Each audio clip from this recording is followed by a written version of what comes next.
the worst crimes of humanity are not perpetrated by the criminals or crazy people who are obviously mentally totally insane, clinically insane, or hardened criminals, or they do bad things, but this is nothing compared to what so-called normal people do when they identify with the collective ego. Entire countries have destroyed in Russia, in Germany, in China. In the 20th century, normal people have killed millions even of their own people in their own country, not even talking about warfare between countries. So that's a gradual an awakening happens through intense pain, intense suffering.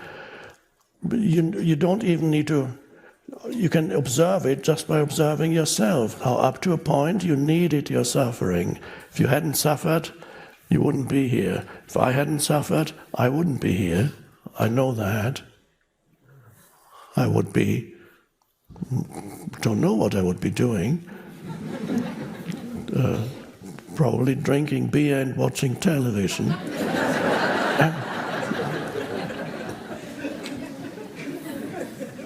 No need to do anything, what's the point? The challenges come at you continuously, small and large. Up to a point, the challenges, the way in which you respond, or rather react to the challenges, create suffering, to use that term, create unhappiness, misery, anger, many forms of suffering, but I'm using the Buddhist term, suffering, unhappiness, you could say, in its many, many forms.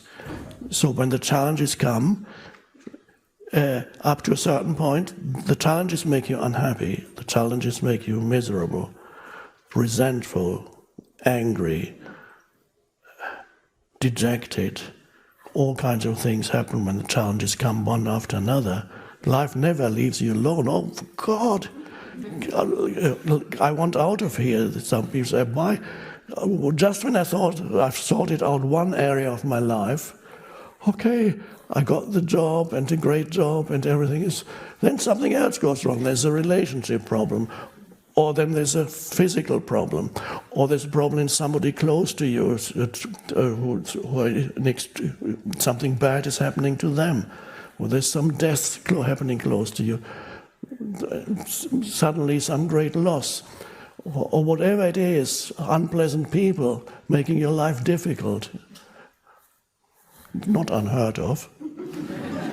It happens. And so and up to a certain point, the challenges of life are transformed into unhappiness.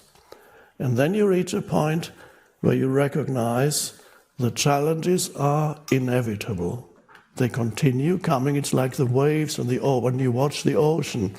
And the big waves come and break, they come and you can see when they're approaching. At first it doesn't even look that big, but you can see this movement of the water comes.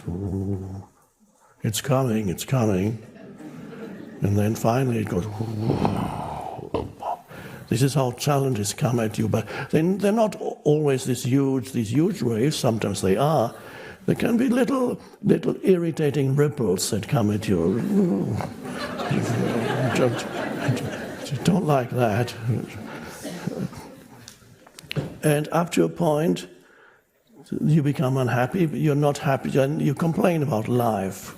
You don't want it to I've had enough, or you get very angry at everybody and everything, because it's all their fault. Or you angrily deny the existence of God.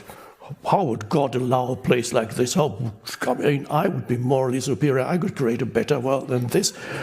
How can He allow this to happen? This is a very common argument. We may address it again at some other point during the... And so you get angry at God.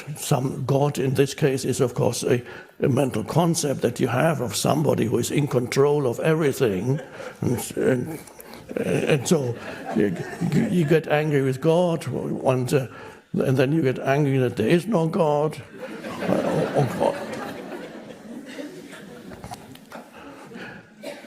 And then up to a point, and suddenly, when you no longer demand that life should not be difficult, that these things should not be happening to you, then suddenly something shifts. Challenges keep coming, but they no longer make you unhappy. They make you more present. So there comes the wave or the ripple, and perhaps you see it coming, or it comes so suddenly that you don't see it coming. There it is. And you go, there's another one. And as they come, they create an alertness in you that would not be there if the challenges were not be happening. In fact, you needed them, because without them, you would be half asleep. This is the human condition. You would be in a somewhat lethargic state, because life is fine, I'm doing fine. Every animal develops their particular power because of challenges. They need the challenges, and then through the challenges they develop certain powers of like extreme speed. And they all have a high degree of alertness. The animal needs its own alertness. It's very different from the presence that arises in humans. It is a higher level of consciousness, but it's the same consciousness. The animal is very present and alert, because if the animal were not present and alert, it would have become extinct a long time ago. And so some animals, like the deer, there's deer around here, these, with big ears, there. And the deer have, if you look at the ears of deer, they are enormous, very long, and the ears go, wherever there's a little noise, the ear moves that like a radar, and is very, very alert.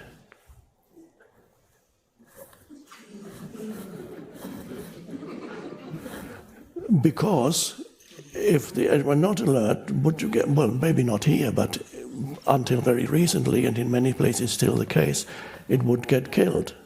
It only survived, it had to develop the alertness, like every bird has to develop a high degree of alertness, because when you look at a bird, you see pure alertness on its own level, because the bird goes.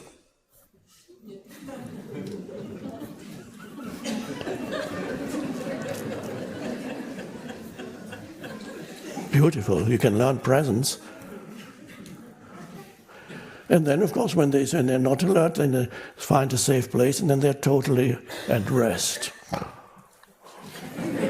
And they're not thinking about their problems, because they haven't reached the level of consciousness that produces problems.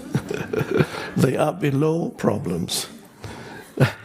And your destiny is not to regress to a level of consciousness below problems by becoming stupid,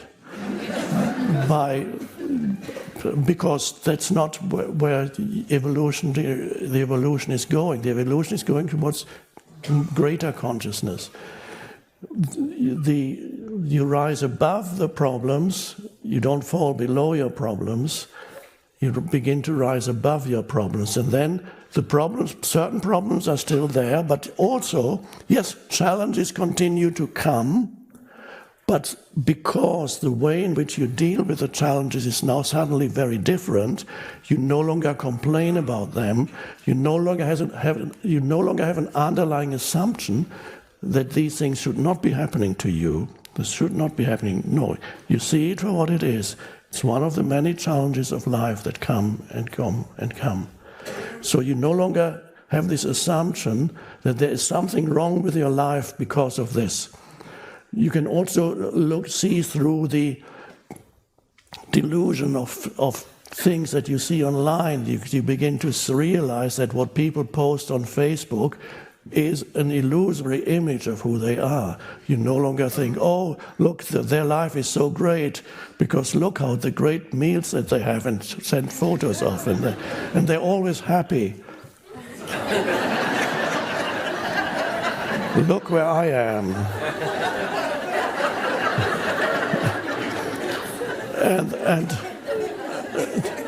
And they look so good, their face is just so unblemished that they, because, of course you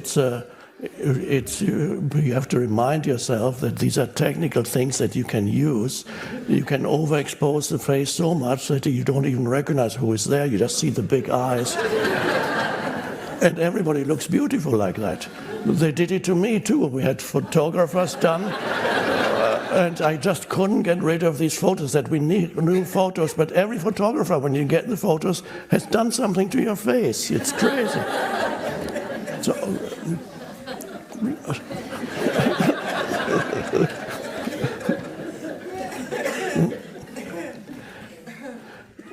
So the challenge is there's no longer the expectation that the world is here to make you happy. It's not.